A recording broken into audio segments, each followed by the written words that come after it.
Having covered Jackson's Valley Campaign, the scene in early 1862 in the Eastern Theater would be incomplete without covering the Peninsula Campaign in detail. This series will look into that extremely important and consequential military maneuver.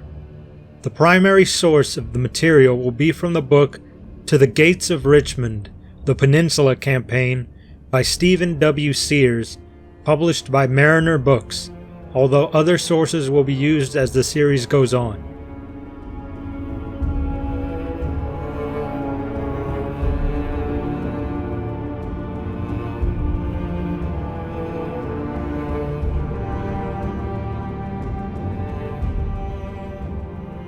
After the First Battle of Bull Run, the armies of the Confederacy and the Union in the East effectively remained in static positions at Centreville and Washington respectively.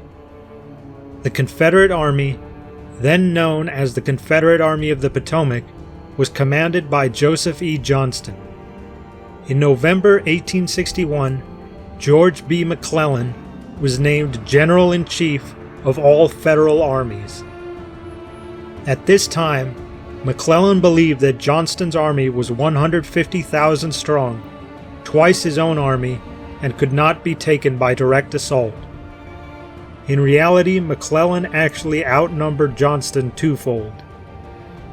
With mounting pressure by the Lincoln administration to go on the offensive, McClellan began devising a plan to embark his army on ships and sail down the Chesapeake to Urbana, Virginia.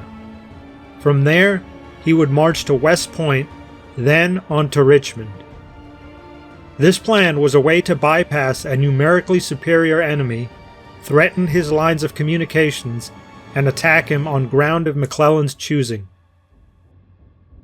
However, McClellan was extremely secretive of his proposals and did not inform Lincoln or Secretary of War Edwin Stanton of any of this. There was another serious problem for Washington at the time. In the summer of 1861, the Confederates had built artillery batteries at Freestone Point, Cockpit Point, Aquia Landing, and Shipping Point. These had closed the Potomac to shipping and, effectively, partly blockaded the capital.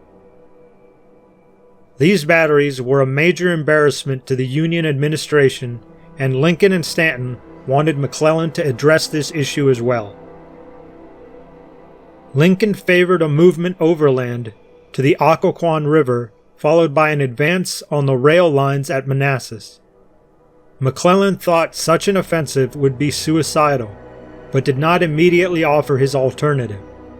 He wasted much of the late autumn and early winter on various distractions rather than preparing for his Urbana offensive. In late December, he was struck down with typhoid fever, which put him out of action for 3 weeks. Frustrated with the lack of action, in late January, Lincoln finally ordered McClellan to conduct the Occoquan Plan. It was only on February 3rd that McClellan finally divulged the Urbana Plan to the President, who endorsed it.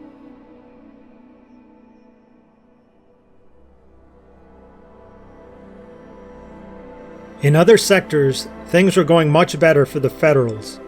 On February 8th, Roanoke Island in North Carolina fell to General Ambrose Burnside. 2 days later, Elizabeth City also fell. On February 16th, Fort Donelson in Tennessee surrendered to General Ulysses S. Grant, leaving Nashville to fall in the coming days.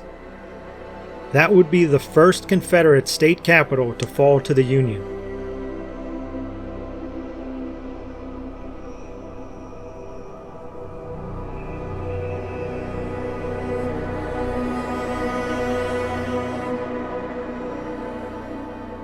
With these events in the backdrop, Johnston met with Confederate President Jefferson Davis on February 19th. Johnston only had 42,000 troops extended on a broad line from Leesburg through Centreville and along the Occoquan River. He argued that he would need to withdraw to more defensible ground to protect Richmond from the Union spring offensive that he felt was inevitable. At the same time, though, Johnston was extremely pessimistic that such a withdrawal could even take place at this time of the year and without the Union Army emerging from Washington to strike as he did so. Afraid that news of the withdrawal would reach the Federals, he began immediately preparing the movement. At Manassas, the Confederates had uncharacteristically managed to stockpile an enormous quantity of supplies and rations. Millions of pounds of food and other material began to be moved south by rail. Unfortunately for Johnston, moving all these supplies over the single-track Orange and Alexandria Railroad was tediously slow. In late February, McClellan became focused on clearing the upper Potomac and planned to cross troops at Harper's Ferry. Unfortunately, the pontoon boats he had planned to use to cross the river were too large for the C&O canal locks, and McClellan returned to Washington, having accomplished nothing. While this aborted offensive amounted to little, news of it alarmed Johnston.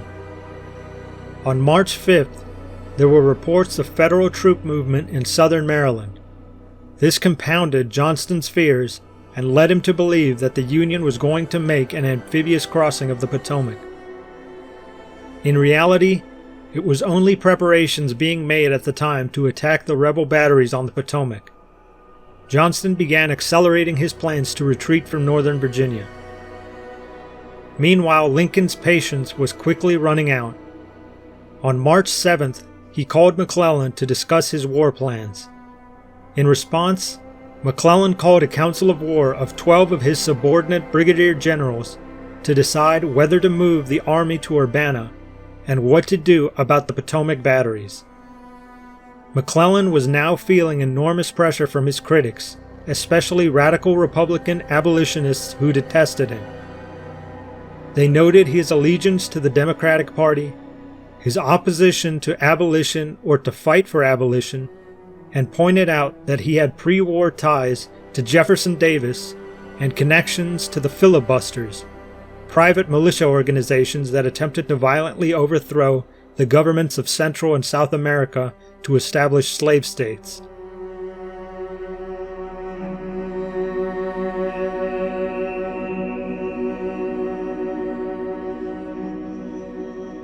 In the Council of War, Andrew Porter, John Porter, Louis Blenker, William B. Franklin, William F. Smith, Erasmus Keyes, George A. McCall, and Henry Nagley all endorsed the Urbana Plan. Most of these generals were personally loyal to McClellan, owing their positions to him. Edwin Sumner, Irvin McDowell, Samuel Heintzelman, and Army Chief Engineer John G. Barnard opposed the plan, preferring an overland march to the Occoquan. Sumner and McDowell also wanted to destroy the Potomac batteries before anything else was attempted. The next day, Lincoln approved the Urbana Plan and appointed corps commanders by seniority. Sumner, McDowell, Heintzelman, and Keyes would command corps. Another corps under Nathaniel Banks would guard the capital. Lincoln also added a condition that only 2 Army Corps would be allowed to depart from Annapolis until the Potomac batteries were neutralized.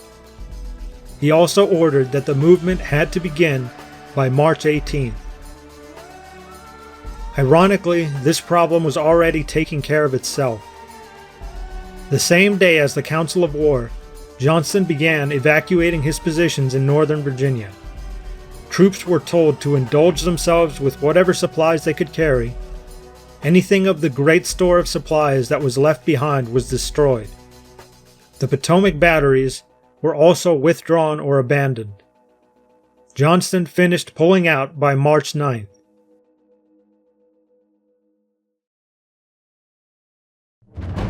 By sheer coincidence, on the 8th, The Confederate ironclad Merrimac had emerged from Norfolk and attacked the Union fleet around Newport News. 2 warships were sunk and 2 more were run aground. News of this reached Washington on the 9th. The most chilling part was that Union cannon fire reportedly had no effect against the armored hull. Stanton was severely shaken and became agitated, afraid that Washington itself plus all the northern coastal cities could be shelled. Secretary of the Navy Gideon Welles, however, was calm and assured Stanton that the Union ironclad Monitor had very likely already arrived in the area and could take the Merrimac. In fact, it was that very day that the landmark and revolutionary battle between ironclads took place, ending in a draw and with the Merrimac withdrawing back to Norfolk.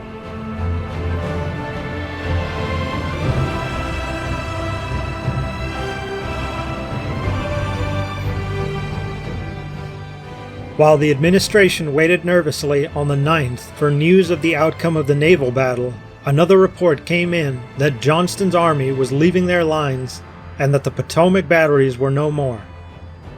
Smoke from the supply depot at Manassas set ablaze was visible in the western sky. McClellan confirmed the reports and promised to pursue the retreating rebels. That evening, news arrived from Fort Monroe at the end of the Virginia Peninsula on the outcome of the naval battle, and tensions began to calm. The next day, the 10th, McClellan's army emerged from Washington and reached Centreville and Manassas without incident. It was discovered that the fortifications had been bolstered by fake cannon, logs painted black, that came to be known as Quaker guns by northern newspapers, and was another embarrassment for McClellan.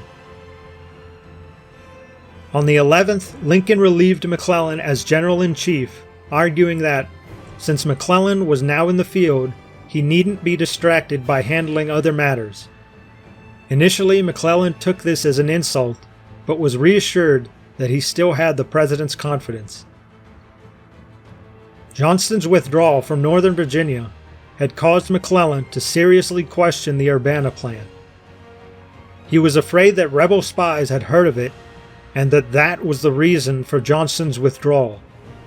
In that case, the rebels would be ready to counter-ambush the landing force and destroy it.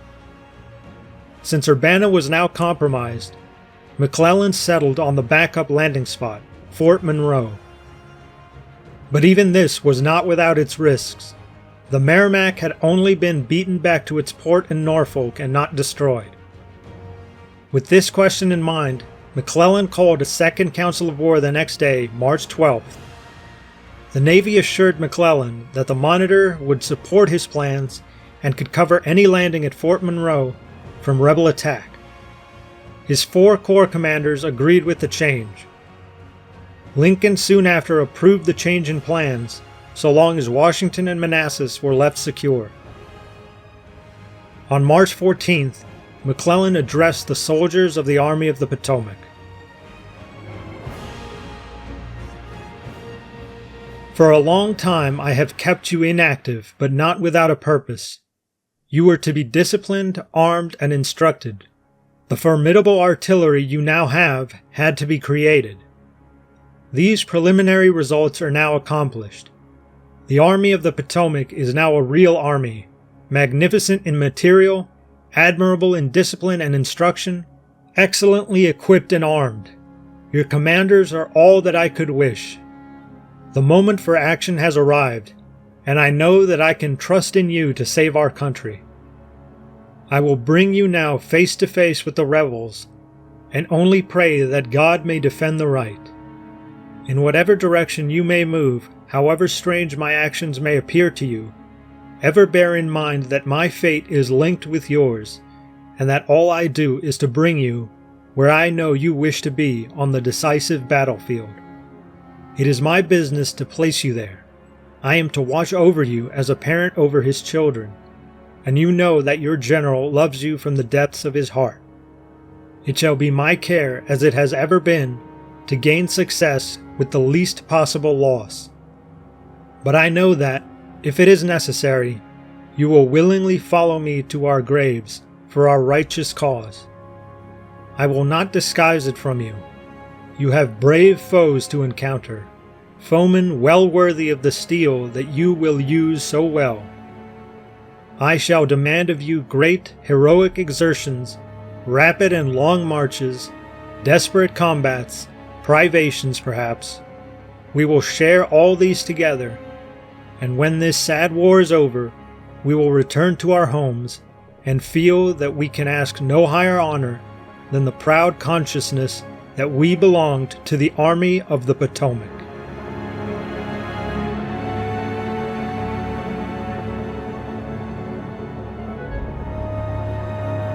The final line was a direct allusion to Napoleon's address to the army of Italy as they entered Milan as a victorious army. McClellan had copied it almost to the word. Unfortunately for him, when Napoleon made that address, he had already won impressive victories at Montenotte, Millesimo, Mondovì, and Lodi. McClellan's critics harshly denounced him for letting Johnston slip away without a fight. A vote to censure him and recommend his dismissal narrowly failed to pass in the Senate. McClellan expressed an eagerness to get away from his critics on campaign. Now that the Potomac batteries were no more, McClellan changed embarkation ports to Alexandria rather than Annapolis. On the 17th, the embarkation began. Hundreds of vessels from all across the Atlantic coast were contracted by the War Department for this enormous amphibious campaign. Assistant Secretary of War John Tucker was responsible for gathering this enormous fleet. 113 ferry boats, paddle boats, and other powered ships would tow 276 barges, canal boats, and transport vessels loaded with men, animals, and material to Fort Monroe. These contracts totaled to over $24,000 per day. The gargantuan project took 3 weeks to complete. Thankfully for the Union, there were no major mishaps or attempts by the rebels to intercede this movement. When it was over, 121,500 men, 44 artillery batteries, almost 15,000 animals, and tons of other equipment and supplies were delivered to Fort Monroe.